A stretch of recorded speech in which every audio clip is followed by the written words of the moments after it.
സ്ഥാനാർത്ഥി നിർണയവുമായി ബന്ധപ്പെട്ട തുടർ ചർച്ചകൾക്കായി സംസ്ഥാന കോൺഗ്രസ് നേതൃത്വം ഇന്നിപ്പോൾ ഡൽഹിയിലേക്ക് പോവുകയാണ്. വി ഡി സതീശനും സണ്ണി ജോസഫും ദേശീയ നേതൃത്വവുമായി ചർച്ചകൾ നടത്തും. 50 സീറ്റിലേക്ക് സ്ക്രീനിംഗ് കമ്മിറ്റിക്ക് കൈമാറിയ പട്ടികയിലുള്ള ചർച്ചയാണ് നടക്കുക. കഴിഞ്ഞ ദിവസം തിരുവനന്തപുരത്തെത്തിയ സ്ക്രീനിംഗ് കമ്മിറ്റി അംഗങ്ങളുമായി കോൺഗ്രസ് നേതൃത്വം ചർച്ച നടത്തിയിരുന്നു. അരൂരിൽ KC സുബ്രഹ്മണ്യൻ, നാട്ടികയിൽ സുനിൽ ലാലൂർ ഉൾപ്പെടെ ഏതാനും സീറ്റുകളിലേക്ക് കൂടി നേതൃത്വം പേരുകൾ നൽകിയിട്ടുണ്ട്. ഇതിലടക്കമുള്ള അന്തിമ തീരുമാനം ഉടനുണ്ടാകും. കോൺഗ്രസ് പ്രസിഡന്റ് മല്ലികാർജ്ജുൻ ഖാർഗെയുടെ അധ്യക്ഷതയിലുള്ള കേന്ദ്ര തെരഞ്ഞെടുപ്പ് കമ്മിറ്റി സ്ക്രീനിംഗ് കമ്മിറ്റി അധ്യക്ഷൻ മധുസൂദനൻ മിസ്ത്രി വരും ദിവസങ്ങളിൽ പട്ടിക കൈമാറും.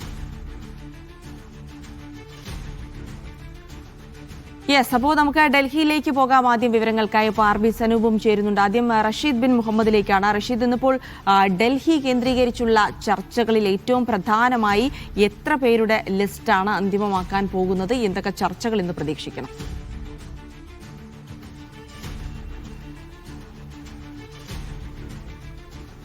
ജിൽസി, നിലവിൽ 50 പേരുടെ പട്ടിക പരിഗണിക്കുന്നു എന്നുള്ളതാണ് കോൺഗ്രസ് നേതൃത്വത്തിൽ നമുക്ക് മനസ്സിലാക്കാൻ സാധിച്ചിട്ടുള്ളത്. കഴിഞ്ഞ ദിവസം കേരളത്തിൽ വെച്ച് നടന്നിട്ടുള്ള മധുസൂദനൻ മിസ്ത്രിയുടെ നേതൃത്വത്തിലുണ്ടായിട്ടുള്ള ചർച്ചയിൽ ഈ പട്ടിക ചർച്ച ചെയ്യുകയും അതിലൊരു തീരുമാനം സംസ്ഥാന ഘടകത്തിന്റെ ഭാഗത്ത് നിന്ന് ഉണ്ടായിട്ടുണ്ട്. എന്തായാലും ഈ സംസ്ഥാനത്തെ നേതാക്കൾ ഇന്ന് ഡൽഹിയിൽ എത്തിയിരിക്കുകയാണ്. പ്രതിപക്ഷ നേതാവ് VD സതീശൻ, KPCC അധ്യക്ഷൻ സണ്ണി ജോസഫ്, കോൺഗ്രസ് പ്രവർത്തക സമിതി അംഗം രമേശ് ചെന്നിത്തല അടക്കമുള്ള ആളുകൾ ഇന്ന് ഹൈക്കമാൻഡുമായി കൂടിക്കാഴ്ച നടത്തുകയും ഈ 50 പേരുടെ പട്ടികയിൽ ഒരു അന്തിമ തീരുമാനം എടുക്കുകയും ചെയ്യും. അങ്ങനെയാണെങ്കിൽ ഹൈക്കമാൻഡ് അംഗീകാരം നേടിയെടുക്കുക എന്നുള്ളത് തന്നെയാണ് ഇന്നത്തെ യോഗത്തിന്റെ ഏറെ പ്രധാനപ്പെട്ട കാര്യം. അതോടൊപ്പം ഈ ഘടക കക്ഷികളുമായുള്ള സീറ്റ് വിഭജന ചർച്ചകൾ അത് വേഗത്തിലാക്കാനുള്ള നടപടികൾ കൂടിയും ഇന്ന് ചർച്ചയാകും എന്നുള്ളതാണ്. പ്രത്യേകിച്ചും കഴിഞ്ഞ ദിവസങ്ങളിൽ ഈ ഘടക കക്ഷികളുമായി കൂടുതൽ ചർച്ച നടക്കുന്നില്ല എന്നതടക്കമുള്ള ആരോപണങ്ങൾ ഉയർന്നു വന്നിരുന്നു. മുസ്ലിം ലീഗുമായി ചില ധാരണകൾ എത്തിയിട്ടുണ്ടെങ്കിൽ പോലും മറ്റു ഘടക കക്ഷികളുമായും ചർച്ചകൾ സജീവമല്ല എന്നുള്ള പരാതികൾ നേരത്തെ തന്നെ ഉയർന്നു വന്നിട്ടുണ്ട്. അത്തരത്തിൽ ഈ സജീവമായിക്കൊണ്ട് കോൺഗ്രസിന്റെ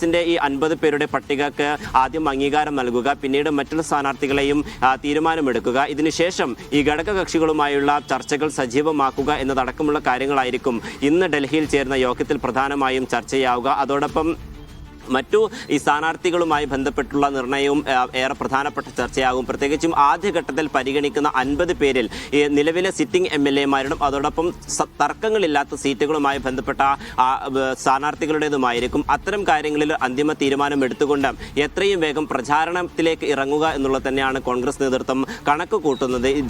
തെരഞ്ഞെടുപ്പ് തീയതി പ്രഖ്യാപനം വൈകുന്നതിനനുസരിച്ച് കൂടുതൽ ഈ സ്ഥാനാർത്ഥി പട്ടിക പുറത്തു വരാനുള്ള സമയം കൂടി എടുത്തേക്കാം എന്നുള്ള സൂചനകൾ കൂടിയും ഇപ്പോൾ പുറത്തു വരികയും ചെയ്യുന്നുണ്ട്. എന്തായാലും സജീവമായിട്ടുള്ള ചർച്ചകൾക്ക് വേണ്ടി തന്നെയാണ് കേരള നേതൃത്വം ഇന്ന് ഹൈക്കമാൻഡിനെ കാണാൻ എത്തുന്നത്. ലോക്സഭയും ഒക്കെ തന്നെ നടക്കുന്ന ഘട്ടത്തിൽ മല്ലികാർജ്ജുൻ ഖാർഗെയും അതോടൊപ്പം രാഹുൽ ഗാന്ധി അടക്കമുള്ള ആളുകൾ ഡൽഹിയിലുണ്ട്. അതുകൊണ്ട് വിശാലമായിട്ടുള്ള ചർച്ചകൾ നടത്തുമെന്നുള്ളതാണ് ഇപ്പോൾ കോൺഗ്രസ് നേതൃത്വം അറിയിച്ചിട്ടുള്ളത്. എന്തായാലും ഇന്ന് നടക്കുന്ന യോഗത്തിൽ ആദ്യഘട്ടത്തിലെ സ്ഥാനാർത്ഥി പട്ടികയിൽ ഒരു അന്തിമ തീരുമാനം എടുക്കുക എന്നുള്ള കാര്യമായിരിക്കും പ്രധാനമായും ചർച്ച ചെയ്യുക. ജിൽസി.